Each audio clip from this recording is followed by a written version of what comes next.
Welcome to Sam Slowly Goes Insane over a project with a deadline that is near impossible. I got 4 hours of sleep last night. I was gonna try to go all night because I wanted to get to a certain stopping place I had in mind, but I was getting sloppy and slow and it wasn't doing any good, so I just kind of like sat back like this and fell asleep. And then I woke up 4 hours later, and here I am. I just ate an entire can of peaches.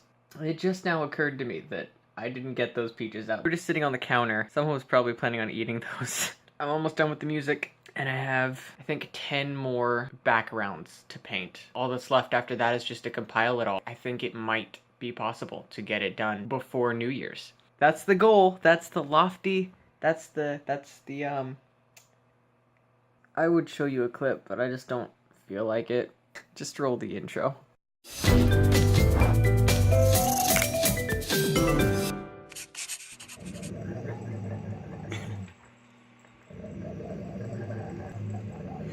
What the heck? Come on, come get a treat. Come on. I'm officially on a timer now. I did the math and I had about 32 minutes per painting that I still need to finish in order to finish by 7 o'clock. I think I'm running a couple minutes behind, and I guess I'm running a couple more minutes behind now since I'm recording this. But they just brought me back coffee. Of course, I don't have to be done by 7. That was just the time I wanted to be done so that I could have time after I'm done with all of the paintings to put all of the stuff together into the video. So if I can stay relatively on track, I can be done with all of the painting by 7, have like an hour and a half to polish up the music, and then compile everything together into the one video and have it rendered and uploaded by the strike of New Year's. That's not gonna happen, but it could. We'll see. I'm finished with the painting. Now I'm enjoying some ice cream. Whoops. It's T-minus 2 hours. What's this T stand for? T. Takeoff? We are at the takeoff time. Minus such and such time. Is that it? Anyways, an hour and 50 minutes until, 2019. 2019. Essentially, I don't think I'm gonna be able to make it. But again, that's fine. As long as it comes out on New Year's Day, I'm happy. And boy, do I need a shower. Real quick update. It's midnight, and I got this close to finishing all of the music before midnight. I did forget that I was planning to put the words to the story in the video. That might take like a literal 2 extra hours to do. Forgot about that.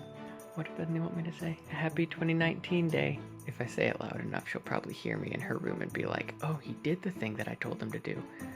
Good on him. Well, you know it had to be something. I'm putting the words on screen here, and I'm just listening back, and I hear her say, we are standing here in the shade of the evergreens, snow up to our knees. Oops.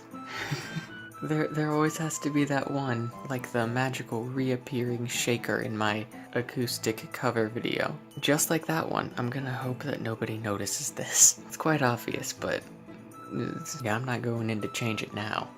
Okay, random interjection here, but I'm reading the comments from last week's vlog, and Ezra has some interesting bad coffee flavor ideas, but what I found interesting was number 2 and 3, jelly bean assortment flavored coffee, and extra buttery popcorn flavored coffee, don't sound like awful coffee flavors.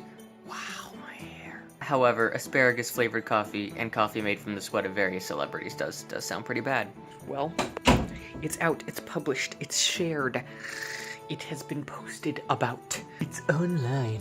And I couldn't bring myself to actually go and watch it and check it and make sure and double check that it went up alright, so I'm just hoping it didn't have some terrible rendering error and it's actually 5 minutes long or something like that. It's not. I saw the length of it, so it was the right length, so it should be fine. I'm just a little bit anxious about it. It's fine. I feel official, because professionals clap before they record, because usually they're matching up audio and video. I mean, I'm just using the camera audio, so I don't have to do that, but... Anyways, back to the topic at hand. Like the final installment of a beloved book-turned-movie trilogy, this last section of the vlog comes to you in 2 parts, just like this bit comes to you from John Green. Both of these things combined makes the reason that I haven't recorded much this week. I know myself well enough to know that I need a break, and every time I thought, oh yeah, I have a vlog, I would just go, meh, mental health is more important. Part 1. Real talk, you guys. I've been feeling pretty discouraged this week. I'm feeling great this morning. I'm on the uptick. I'm on the way back up. hence recording this. But I'm feeling discouraged about the world and my future, and specifically the reality that I need money. See, I came out with the Worth 1,000 Words project, and I got the usual response of my closest family and friends giving feedback on it and watching it and all that, and that's fine. I'm 100% happy with that from a creative standpoint. But my mindset has been slowly shifting over the past few months, and during this project in particular, I would sit back after working for hours on the project at like 3 a.m. in the morning and think, I need to finish this one last painting before I go to bed if I want to stay on schedule, and I would sit back and do one of these. And I normally would think to myself, it's hard now, but once you get to the end of it, it's gonna be so worth it, you're gonna have learned and grown so much. But instead, I was thinking, no one's gonna see this, you're not gonna make any money from it, you should be spending this 100+ hours auditioning for jobs in the summer. In other words, I'm getting closer and closer to the day when I can't delay anymore, and I have to find a way to make money with what I do. And I'm hoping that I can make that something I'm at least happy doing instead of, dishwashing. Basically, I'm reaching the point where my projects, because they haven't given me any monetary stability, are becoming discouraging for that fact. So I guess all that to say, I won't have time to really do any other projects for quite a while, the foreseeable future, except for the one that I started in the fall, the last 10 minutes cover. I'm still gonna do that one, probably in March. Anyways, it's difficult to admit, but from the perspective of creating a viable future for myself, these projects have become less of a creative outlet and more of a reminder that I can't support myself on them. It's hard to continue on with a project when I'm battling those truths, on top of my own willpower to complete the project. I don't really know what I'm gonna do to change any of this, but for now, I'm just going to focus on the next semester of school and doing good I almost said academically. Academically, I mess up Pello, I mess up academically, catastrophe. Maybe this is why I can't make any money. I'm not educated. The only reason I really mention this at all is because my projects have been such a part of my vlog in the past, and because this has been a big part of my thoughts over the past few days.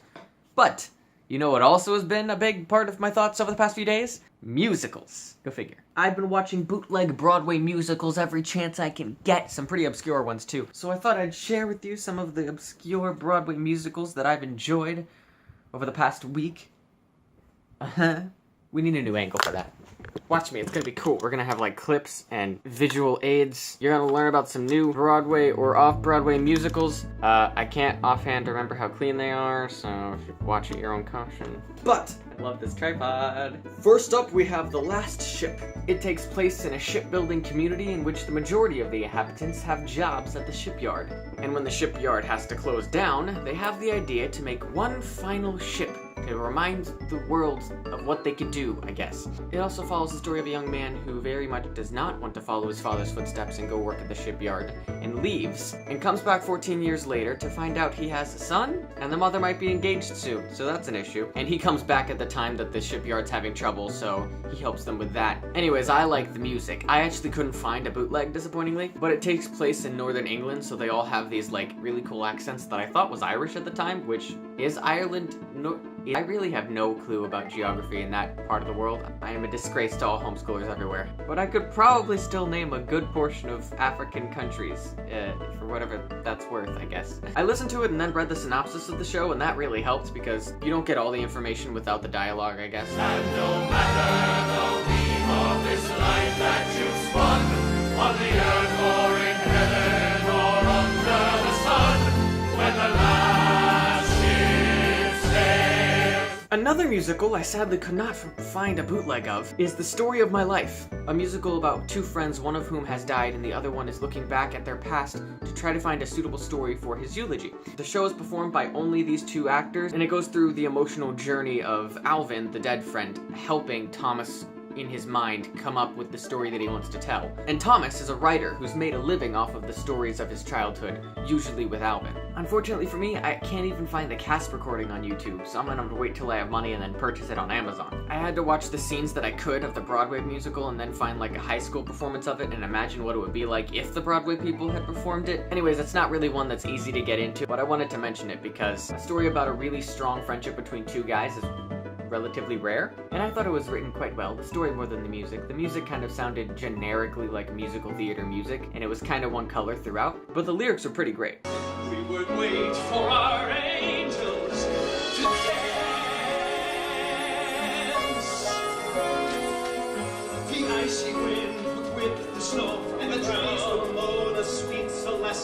Finishing out the 3 musicals that don't have bootlegs, I have one more for you. Hades Town. Based on the Greek myth where Orpheus goes to rescue his wife Eurydice from the underworld. And when he talks to Hades to let her go, Hades makes a deal with him and says that you can take her out of Hades Town only if she walks behind you and you never look back to see if she's following.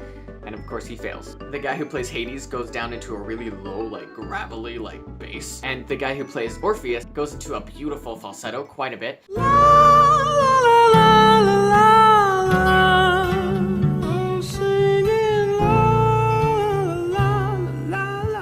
I also rewatched Cats, which is not obscure. In fact, there's a really good quality professional recording of it you can look up on YouTube, and I would highly recommend you do. It's a good show, but since it's what we're going to be performing for my sophomore spring semester, I thought I'd get to know the show a bit more before then.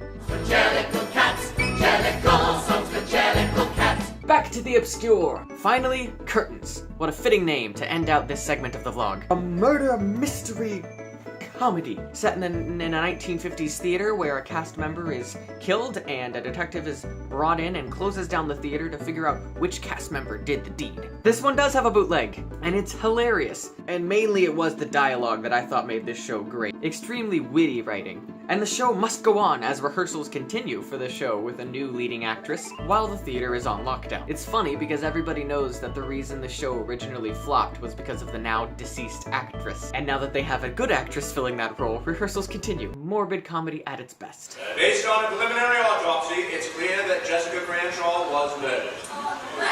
And what are they going to do with her killer? Does he get some sort of trophy or a box? Sorry, pure reflex. And that's all. I figured this segment probably takes the vlog time up to a regular length, despite skipping like 4 days of the week. And I'll hopefully get back on a roll next week. I want to try to kick this discouraged feeling in the booty and get ready for my second semester because it's gonna be a killer semester. I'm going from 16 hours to 19 hours. I'm adding flute. I'm doing 2 of those classes online, which is a good thing. It's still going to be difficult because it's a half semester online course. And I'm in the Muse project, and I'll probably be in the musical. And I'm wanting to get up every day before classes so I can work out for an hour and then practice some of my music for an hour. I've decided that I'm going to have Monday, Wednesday, Friday be my workout days, and Tuesday and Thursday be my dance workout days. Because I need to be working on my dance more than I do. And my time's running out, oh gosh, 10 seconds left. So I got some prep work to do anyways. I'll see you next week. Curtains.